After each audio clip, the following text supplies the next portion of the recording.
رگبار سیاهی حسم انگار تازه مونده، اون نگاه سردت اما قلب گرممو سوزونده.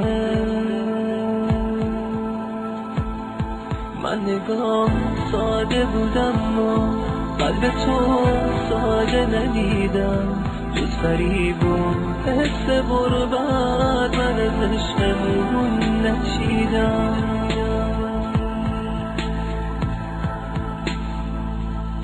تو نخواستی تا همیشه قدر بودن و بدونیم، سرنوشت ما همین بود من و تو تنها بمونیم. حالا جز چیک چیک بارون کسی اینجا آشنا نیست، وقت تلخ رفتن باز دیگه اینجا جای ما نیست.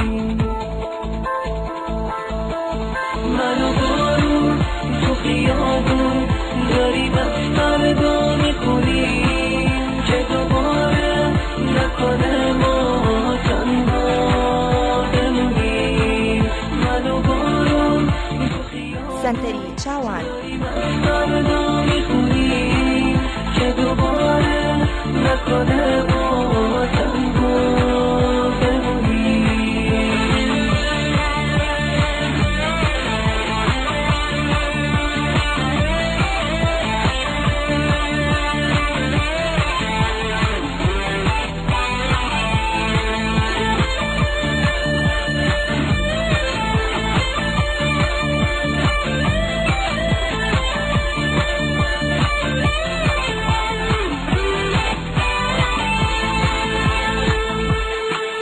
چشمامو میریزم پشت پای تو عزیزم، تا شاید یه روز دوباره عشق تو نگات بریزم. وقتی که تو پیچ جاده آخرین نگاتو کردی، دل من یه لحظه لرزی، فکر میکردم برمیگردی.